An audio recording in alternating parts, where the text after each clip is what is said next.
Hello, my name is Dave with RP Stock. Today we're going to go behind the shot. Of what shot, you ask? This shot. We got, I'm calling them neurons or microbes, some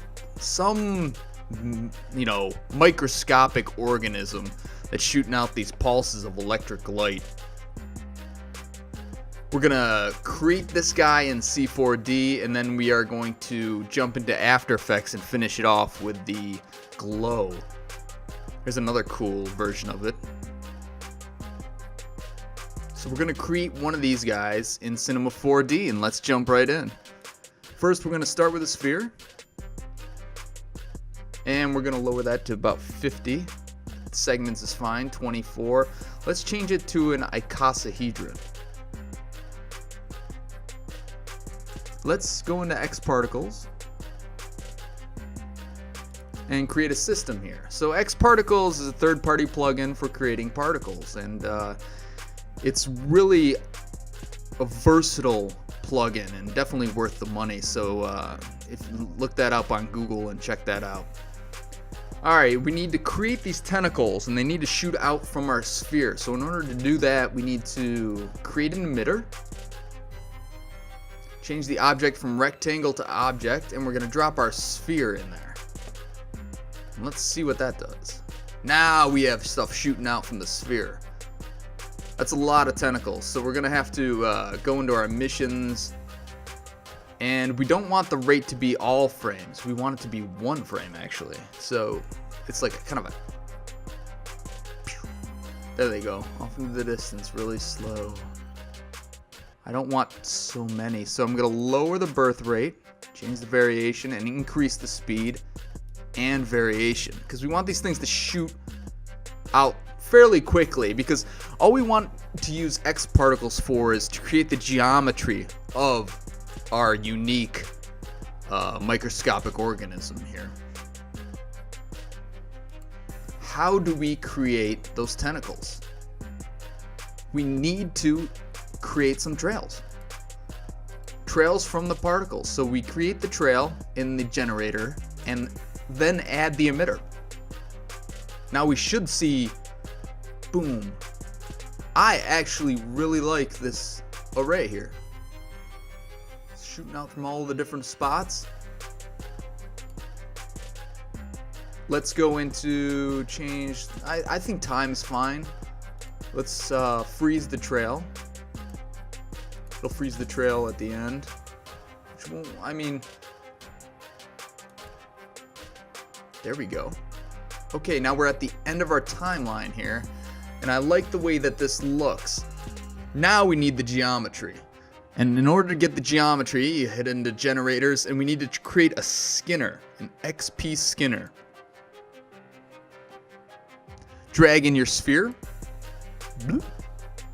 drag in your trails.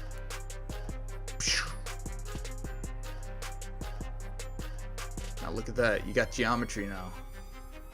Now we're gonna have to make a little bit of adjustments to, because right here you see like a gap in it. You don't want that. So head into here. I just made it worse. All right, we're gonna go into polygon size, and I think I'm gonna change this down to 5. And the render polygon size. This is what it renders. This is what it's in the viewport. And I'm gonna change this to custom.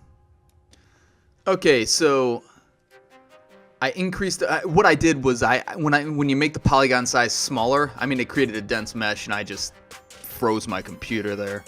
So you want to kind of keep these numbers a little bit bigger. Not too big. I think we're gonna stick with 15. Let's go into smoothing, and let's preserve the volume so it'll hold its shape, and let's get the geometry going there. Let's go back into the skinner, and let's see if we can clamp this a bit. Change the surface level. See if we can change the scale down too. But we don't want them to disconnect there.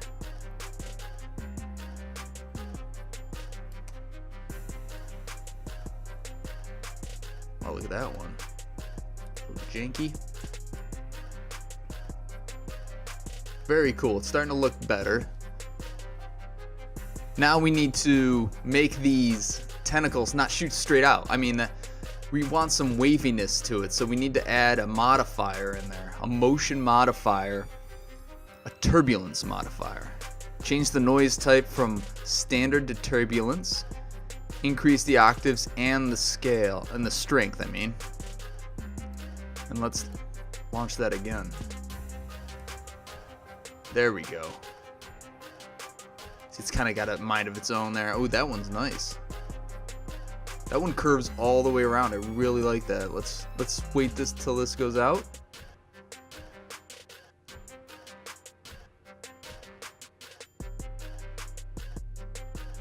Let's pause it right about there.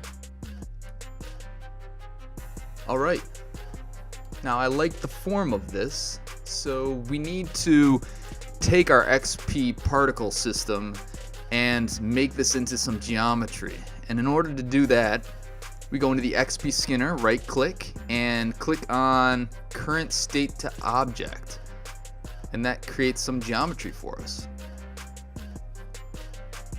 So let's hide our XP system, and let's hide our sphere. And here we go. Now it's a little quicker to move around the viewport here. And after you do the skinner, it creates an interior geometry too, which we don't need, and I'm just gonna get rid of that right now by selecting that, and then do select connected, selection tab, and just hide selected. And there's our little interior. I'm just gonna grab those and delete. Head into point mode, optimize, head back into polygon mode, and then unhide all. And there we go. Let's save that work. That is gross. I like it. All right. Ways we can improve this is, let's go in to the smoothing deformer and apply that under our skinner. Ooh, look at that. How cool is that? I like the default. You get all these. Oh, I like this one here. You see how it was two particles? So the skinner grabbed them both, and then they separated enough and broke out into there. That's perfect. Okay, let's save that. So we got the smoothing deformer, and now I'm going to put under a formula deformer. So if you go under here and hit formula, it's right around our object. We're going to lower the size, the radius here. So let's go 50, 50, 50, the size of our sphere. And let's see what happens when we place that underneath our skinner and underneath our formula, or our smoothing. So it goes the skinner, the smoothing, and then formula. And this is what we got here. Yeah, that's not what we want. We want to be like undulating around the middle here. First I'm going to, let's grab the formula and let's change it from Y radial to spherical. Let's see what happens there. Go back to the beginning. There you go. Look at that. Kind of pulsating. You know, giving it a mind of its own. And this is an easy way to do this without keyframes in here. So, you know, we're keeping our scene simple. All right. Let's head back to the beginning there. Now I think we're ready to add some texturing to this thing. Go and create a new material. And the color, I think I'm gonna make it like a dark blue. Maybe not that. Not blue, not purple. There we go. I'm actually gonna open this into its own window. I don't know why, but I mean the window's right here, but I like this layout better. So reflectance, we're gonna remove the default there, and I'm gonna add a Beckman and put a Fresnel dielectric on there and lower this a lot. So we kind of want a slimy, you know, surface, but we don't want it overly reflective. And let's see what we got there. I'm going to apply that to our skinner. We can actually rename this to Microbe.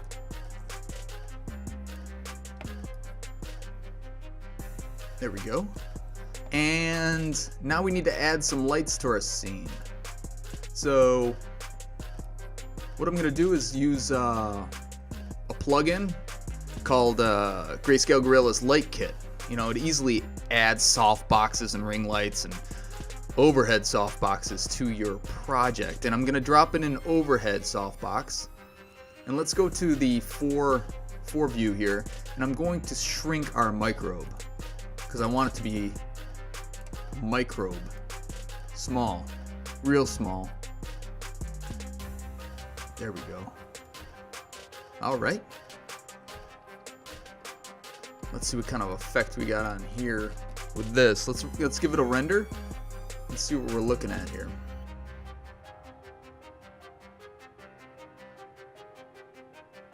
Yeah, now we're getting somewhere. You see these subtle reflections in here?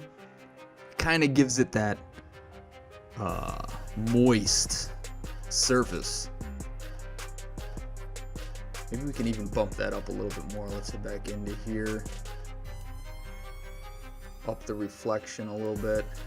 And now I'm going to add Subsurface Scattering to the Luminance channel. Go into Effects, Subsurface Scattering. Now this is going to allow light to pass through our material. So if we head into here, and I'm going to lower the path length because our object is so small. Keep it at 3.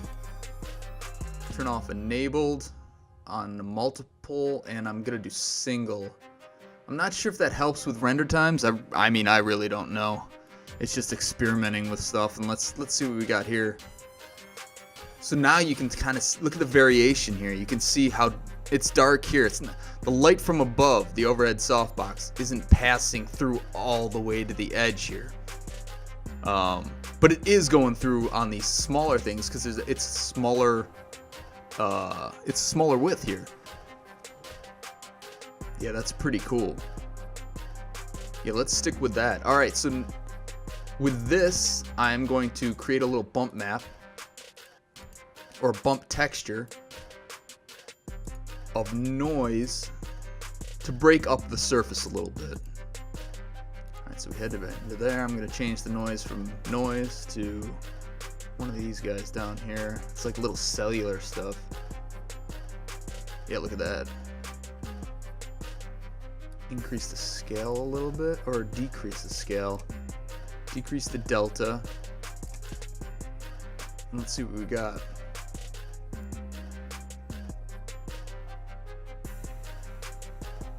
Yeah, you can see it right there. Yeah, now we're getting somewhere. Look at that. That looks like, yeah, definitely something inside of your body. Well, something you don't want inside of your body, but looks like a virus of some sort. Yeah. But now it gets that organic feel. I'm really liking this. Hope you guys like it too. I can't wait to see what you guys come up with for this stuff. Alright, I think we are ready to render. I'm going to throw ambient occlusion is on. And what I'm going to do, maybe we should do a little bit of a camera move here actually. So, let's grab a camera. Let's click on the view of the camera and let's change it to like a macro lens, so like 100. Yeah.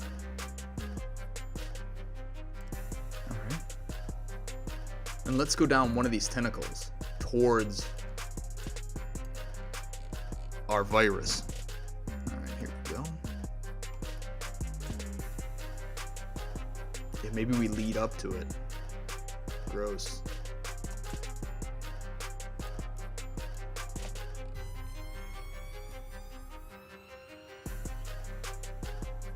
Okay, so let's maybe start down here. I'm going to create another camera. So this will be our start point. And I'm going to create another camera. Actually, you know what we can do? Let's just duplicate this one. So we'll duplicate this one. I'll go back into this view. And I want to go into our little guy here.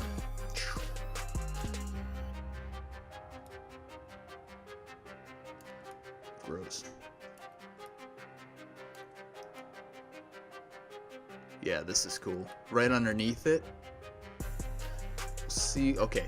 So this will be our end camera, this will be our start, and now we're just gonna select both of those, and I'm going to go under the camera menu here and go camera morph.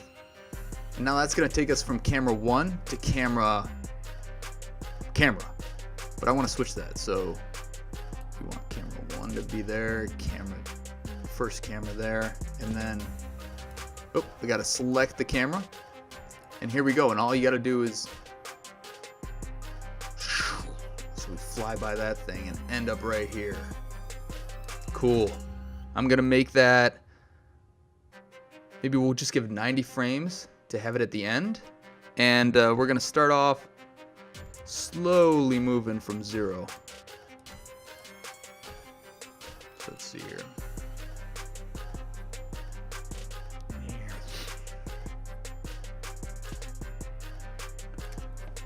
Okay, let's take a look at our timeline here. So maybe we want to adjust those keyframes. Let's see. You know, to have it maybe ease in. Let's have it shoot out.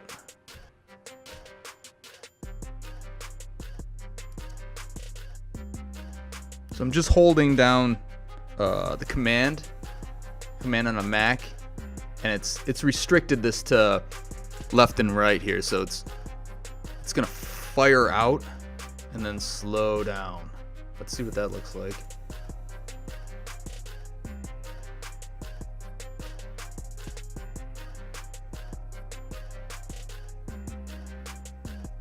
Kind of like, you know, you could do a quick zoom into this thing, you know, you want to check out a certain area of this microbe, and you're just zooming right past the tentacles and flying by things, and I think that's exactly what we want. Okay, so I'm gonna do 150 frame render, so it kind of zooms in on this and stops, and then you can watch it postulator. Before we head into After Effects, I needed to make a few things to add to our render here. We want to, because this is such a microscopic thing, we want to have like a nice, you know, narrow depth of focus, so it's real shallow. And in order to do that, there's a plugin in After Effects called Frischluft, and we need to create a depth pass in Cinema 4D here for it to see that. So what we're gonna do is take since the Morph camera is taking from both of these cameras, we need to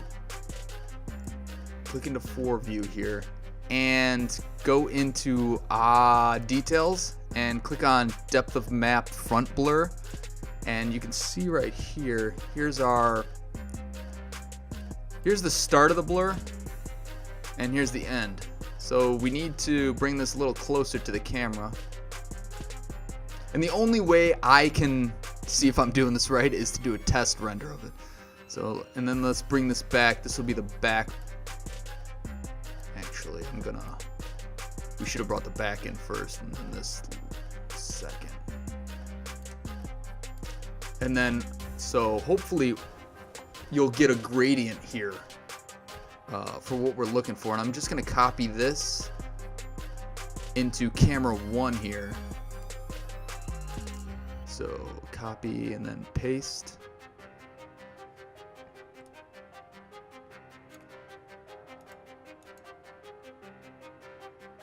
Didn't quite bring in the back. So I'm just gonna shrink this down to. Where is that? Is that part of object distance? Oh, there you go. Focus distance.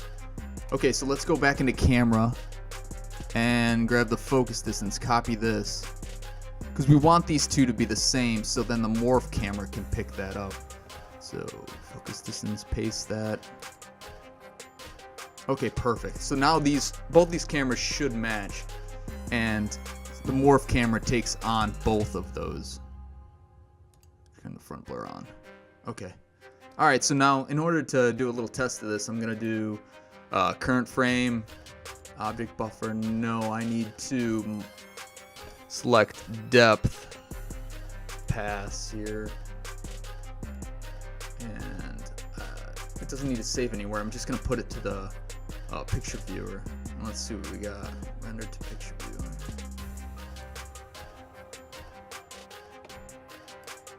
And depth map. So here, yeah, so closer to the camera here, we got white, and then it drops off into gray here. So I think that let's go to a different frame to double check to make sure that things look good. Let's see if we can zoom back. You know where we go right past that guy? Yeah, there you go. Something like this. This might be give us a good idea of what our depth is going to look like. So render picture viewer.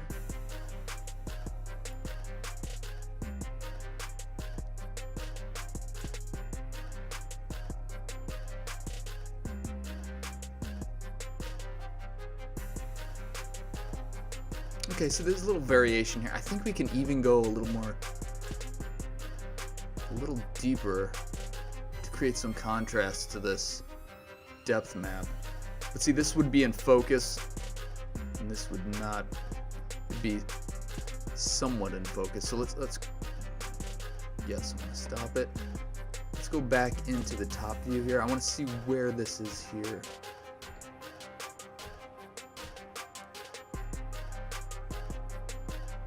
See how far back this is. I think we can collapse that a little bit. So the focus distance is what we need to mess with. So if we shrink that a little bit, not. So if we go into the focus distance in the object mode and just make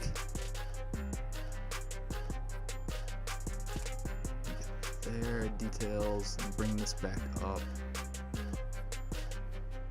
just in front of the camera there. Okay, so I'm going to copy this, go back into camera 1, paste this, go back into the object tab, copy the focus distance, go back into camera 1, paste the focus distance, and now let's see what kind of thing we're going for here. So let's try this again and render to picture viewer. Yeah, see, it's different now. So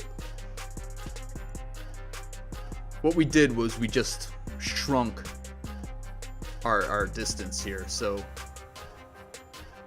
there's a little more variation here. I think this is going to be perfect. Okay, so I'm going to render this out with the depth pass, and let's see here.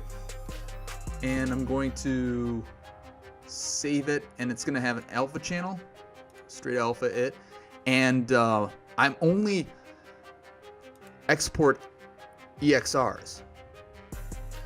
So let's see here, video exports. Actually, BTS behind the shot. We are going to video exports, and this is from C4D, and we're going to call this, create a new folder, microbe, and we're going to call this microbe, microbe. That'll work. And I'm going to do output is going to be all frames again. So all frames, well, HD 1920 by 1080. And I like the Grayscale Gorilla presets. Again, it came with, I think, HDRI Studio or something like that. They had these presets that I just happened to load into my base project. So they're always here, and it's always on AO high. And I like that setting. We don't need an object buffer because it's got an alpha channel. And just a depth pass, and maybe let's try an ambient occlusion pass too, just to throw that in there since it's doing it anyways. And we are on the physical renderer, so I will see you in After Effects after this renders out. I'm gonna bring in the EXR file, and you're gonna see why an EXR is a lot better to use than just exporting as JPEGs and then other different passes. Everything's on the EXR file. I'm going to drag that into a new comp here, and I'm gonna put it in my comps just so I'm organized here. All right, let's see what we got here.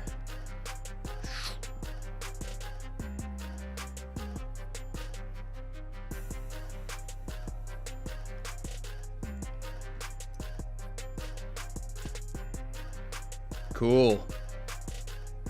I think it looks pretty good. Right now it's, you know, not too many colors, it's pretty plain.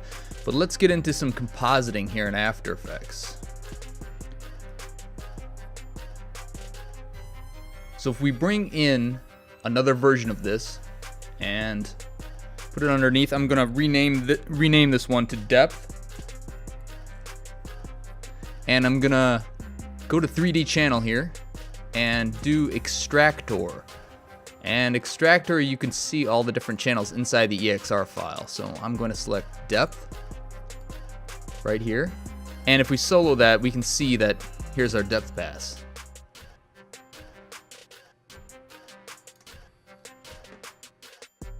And what we're going to need that for is, let's unsolo that, and we don't even need to see that layer. We're going to create a new adjustment layer on top of that, and I'm going to drop the effect in there, Frischluft depth of field. Now this is what I use instead of the camera blur from After Effects. I find it gives a way more realistic, you know, blur, camera blur. So we're going to put in the depth for a depth layer, and let's bump up the blur here so we can see what the heck's going on. All right, so it is completely blurred out. Right here, the focal point, you can pick where the white values are and what you want to remain in focus. So if we click that, you can see we're already, it's in focus right there, and we can even blur it out more to show how. Let's see here, target that.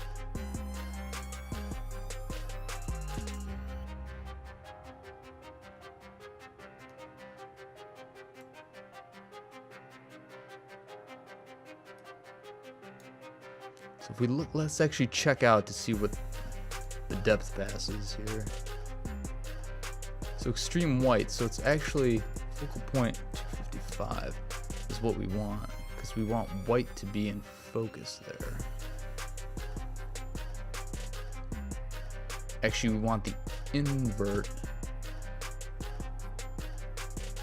Oh, let me check. Okay, there we go.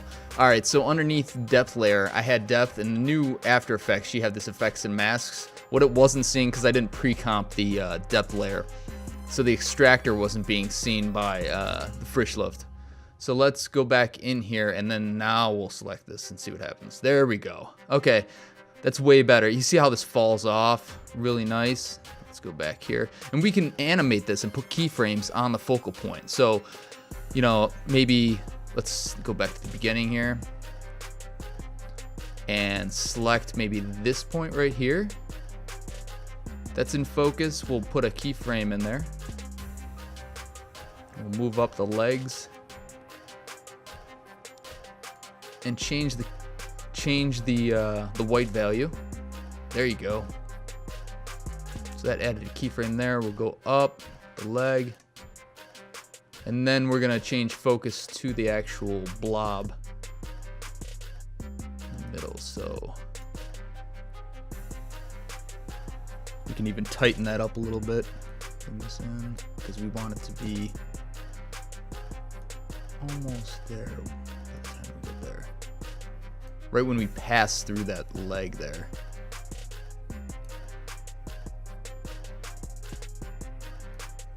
We can start shifting focus to, actually I'm gonna, right when we pass that, I'm gonna shift the focus to there.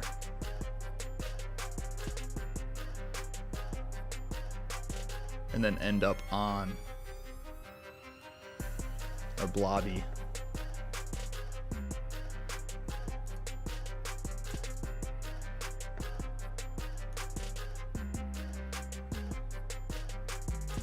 Yeah. Alright, I think that's looking great. Now I'm gonna do another adjustment layer on top of this one. Do a little bit of color correction here. Let's go into the curves. I'm just gonna brighten this up a bit, put a little contrast S curve in there. I do want to add more blue, I think, and pull down the red. Oh, so you can go funky with that. I didn't mean to do that, but that looked pretty cool. I want to bring down the red.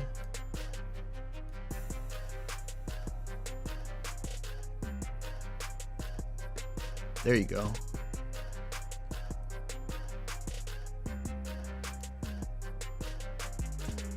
Very neat. Look at that. Look at the depth of field there.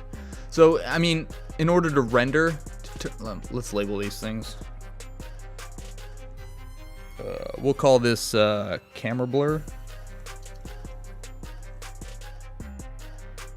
And then we'll call this one CC for color correction. And let's see, camera blur.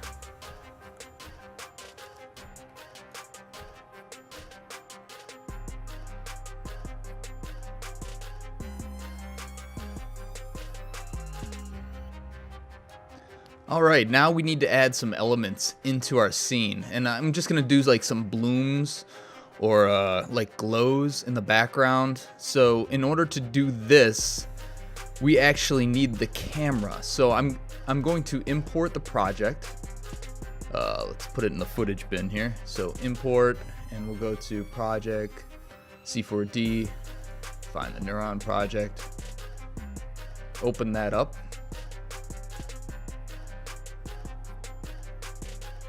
And I'm going to drag that into this comp. And it brings in the Cineware plugin. So I'm just going to extract that and see what we got for our information here. So the light there is our top softbox. We don't need that. We don't need these cameras. All we need is the Morph camera. But if you hit UU, you realize that there's no keyframes. So this camera is not moving at all. And that is not what we want. So I'm going to turn off this layer here. We need to go back into Cinema 4D and bake out a camera with those keyframes. We're back here in Cinema 4D. Alright, now we need to get this Morph camera to have keyframes on it so After Effects can see it. So in order to do that, we need to create another camera, and we're going to call this camera AE camera. And we're going to put an espresso tag on it and drop in the Morph camera and drop in the AE camera. So we want the AE camera to see the Morph camera's data. So we're going to go into Global Matrix and connect that to the Global Matrix of the AE camera. So now if we click on the view through the camera, it will remain the same. And if we back up, we'll see that our AE camera has taken on the same global matrix as our Morph camera. We're not done yet. We still need to bake that out. So in order to do that, I just drag this right on down to here in the timeline. Let me lift this up a little bit. And you go into functions, I believe, bake objects. All right. So we want it to bake from 0 to 150. I want all parameters. And then just click OK. And that's baking out all the keyframes from the motion of our camera. And then we're gonna just save this project and reload it in After Effects and then extract it again, and we should see this AE camera with some keyframes on it. Okay, see that now, bake the keyframes in there. You can see them all right here. Now if I save that and we head over to After Effects, I can just right click and reload the footage on the C4D project. So that will be fine here, and then hit extract. And there's our AE camera. The copy is what we want. Because what it did when it baked it out, if we go back into Cinema 4D, is it created another copy here. So AE camera copy from the bake, that's the one we want to use. So let's go back into After Effects here. And I will delete, we don't need that camera. Don't need these. I'm not going to use that light. So now if we hit UU, we should see, there we go. We got our keyframes. So anything we put into the scene will respect our camera move from Cinema 4D. Okay, now let's test to see if that actually worked here. I'm gonna drop in a light. So I'm gonna right click, new light. I'm gonna make it a point light, and I want it to be, let's go a little red, huh? Dark red. Drop that in there. Let's see, where did that go?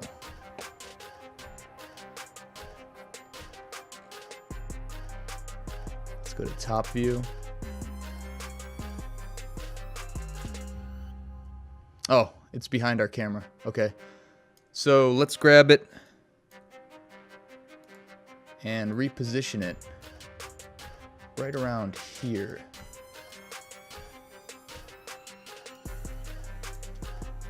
At least so we can see it in our scene. So active camera.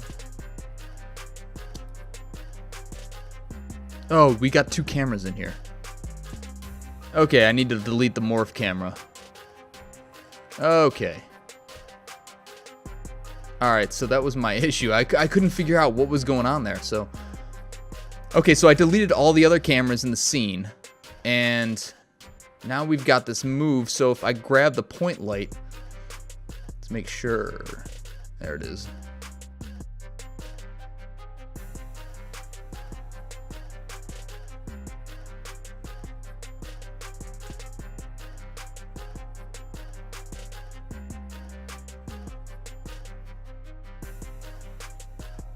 So we got the light there, and what I like to use is another plugin. We're gonna drop in a solid here, and it can be black. Black's fine. And we're going to go into Red Giant, and they have a great plugin called Lux. Now Lux takes your lights from your scene and adds a little volumetric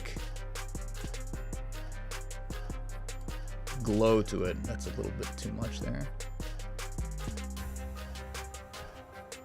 We want to kind of keep it not so bright, but we want to make it a little bit subtle. And we're going to put the light behind our microbe here.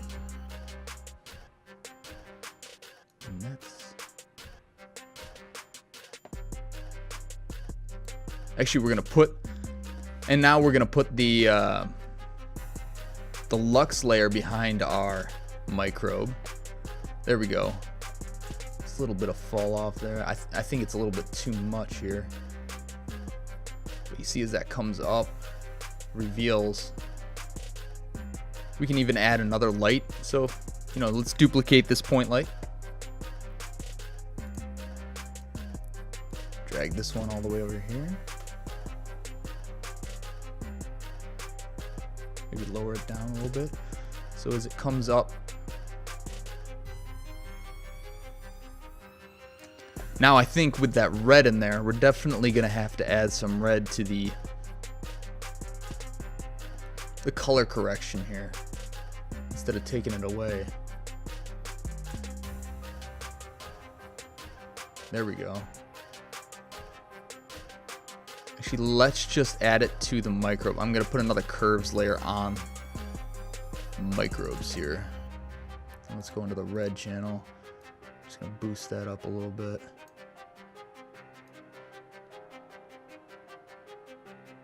So now we're just gone in a totally different direction because I chose red there. I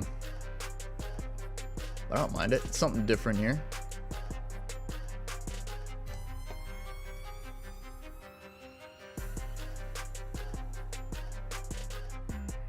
There you go. And we can even fade down. I like to put the little transparency on the Lux so it's not so vibrant. It's a little subtle glow, ambient glow in the background there. Also helps show how our camera move is coming in.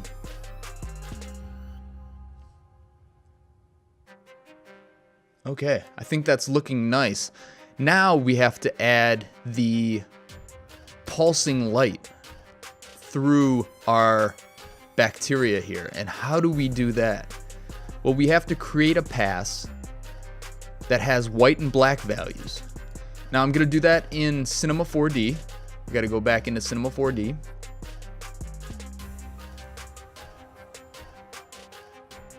And let's get to a shot. Actually, let's pop out of the camera for a little bit.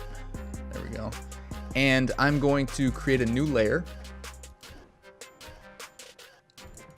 And we are going to just drop it right over top of our, to replace that layer that's on there right now. The layer with the bump channel and stuff. So no reflectance. We want it to be on the luminance channel. And we need to add a gradient. Now I would see how you already start to have, you know, different sides, and but we wanted something to be even in the middle and then go out to the ends. And I found that the best gradient to use was the cylinder one. You see how it has, so it starts black in here, goes out, has white, and then it cuts off and it's black again. So we're just gonna cycle this pattern through as our Lumamat. So I think that should be pretty good. Let's just go with that. I'm gonna turn back on our camera and head into render settings here, and all we need is the actual image, but I don't want to save over our other image, so I'm gonna do _pulse. All frames. We don't need ambient occlusion, and you don't need anything else. So I am just gonna hit render to picture viewer, and that is not what we want. We want all the frames. So I outputted the current frame. We need all frames. So let's try that again. Render to picture viewer. Okay, here we go. And I will come back after this is done. That rendered out the pass we needed for the pulse light. And while that was happening, I kind of did a little RAM preview of what we got going on here. So take a look. This is where we left off. It's looking pretty cool. I like it. We just need to finesse it just a little bit more, but as we do that, let's bring in our pass, our pulse pass here. So video exports and pulse. We're gonna bring in that sequence. And we're gonna pre-compose it. So we'll call it microbe pulse. Works out. And this is what we got. Nothing too exciting. And how's this gonna work? Alright, well, I'll tell you. Here we go. We're gonna use a plugin called Colorama. Now, it does some funky things to you from the get-go, but you can see it gives values to certain colors in your pass here. So we have to go to user preset. We want this to be black and white, so we're gonna do ramp gray. And this kind of gets us back to where we were. But that's not how we want to end this. We're going to clamp it off here. And bring in another value of black. Now this is just after experimenting. This is how I got this to work right. I mean, you can set these values at anywhere you want. But then what happens is when you change the phase shift here, it pulses through it. Now we might want to go negative because we want it to start from the middle and work its way out. So all we have to do is animate that phase shift. So I'm gonna do a expression here. I alt clicked on the phase shift and I'm gonna do time times -200. Let's see what that does.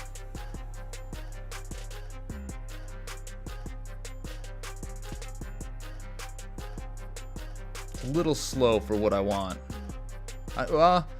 Let's increase it to 300. And also let's change our project to 16-bit. All our renders were 16-bit, and we're gonna add some glows a little later, and that's gonna enhance it. There you go. Boom. Boom. Okay, so how can we use this to create that pulse pass? We are gonna bring in our original footage, and we are gonna Lumimat. So what it does is it isolates just the one section that we want, where basically where the whites were, and animates that through. So this is all that's going to be showing, and we want to change the color of this. So we kind of want to maybe add some color correction, the curves, brighten this up a bit. I mean, see, if we bring this in, let's see, bring in our micro pulse and put it over our footage here, you can see we've got the original going over the footage. I mean, that's pretty cool too. It kind of looks like it's being taken over by another color. But we are going to change this color to be a little bit orange. That's what I want to go for.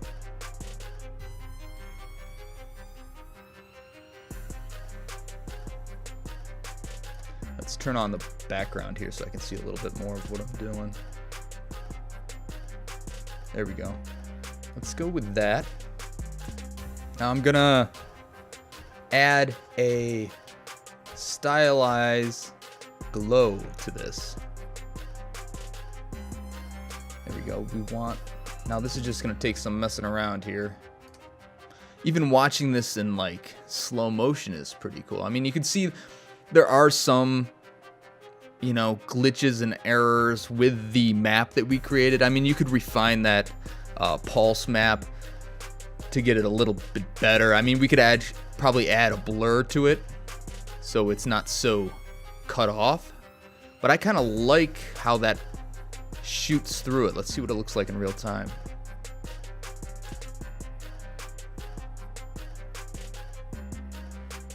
Yeah, that's looking really, really nice. Now I want to add a little bit more atmosphere in here. So I was messing around, and I think what I'm gonna do is I'm gonna drag this solid in here.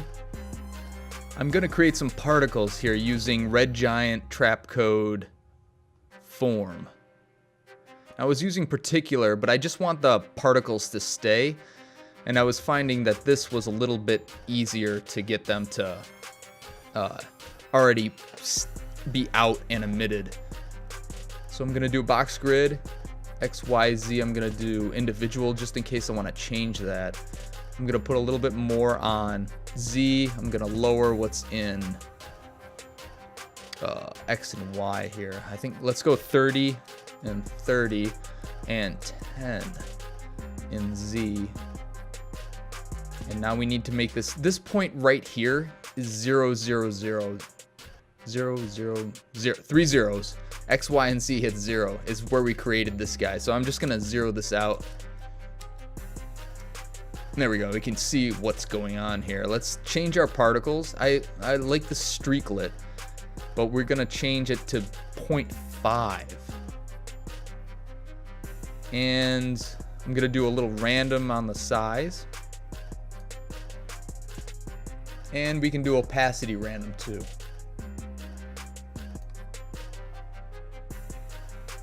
Okay, so that should be following our position here. Now it's a square box is basically what this grid on form is, and I'm going to change that because let's disperse and just to give it some randomness, makes it not so uniform. Now what's really cool is if we drop this particles layer and put this underneath our camera blur, you know, we get some bokeh. Bokeh. I don't know how you say it, but now it looks like something that could be in your body that you don't want there.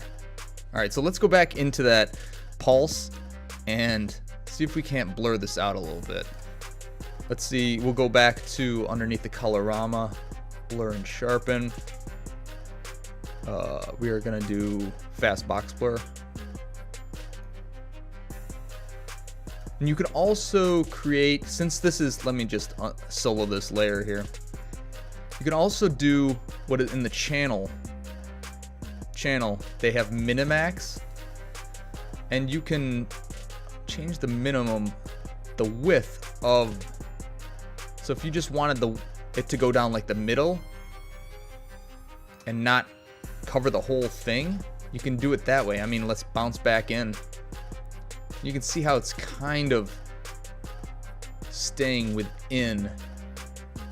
Let's turn it off and see what we got. Yeah, I mean, it's just contracting a little bit. Let's turn it back on. Now, I think what's happening is because if we turn this off and we get this guy back on, there we go. I think that's pretty much gonna be it.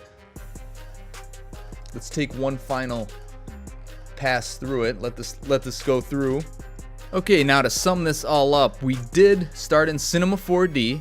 We created the microbe by using XParticles to generate some geometry from the particles and the trails.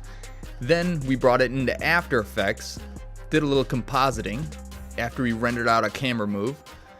We did a depth pass, and we covered this way to make a pulsing light go through using another black and white gradient. And this is our final result. I think it came out pretty good, and thanks for watching this episode of Behind the Shot. Now get out there, create some cool things like this. I'm Dave with RP Stock. Be sure to check out rpstock.net. We got tons of royalty-free stock footage packs, individual clips, and free content to download. All at great prices with very minimal restrictions. You don't even need to create an account to buy. RP Stock, footage that meets the budget. Thanks again, have a great day.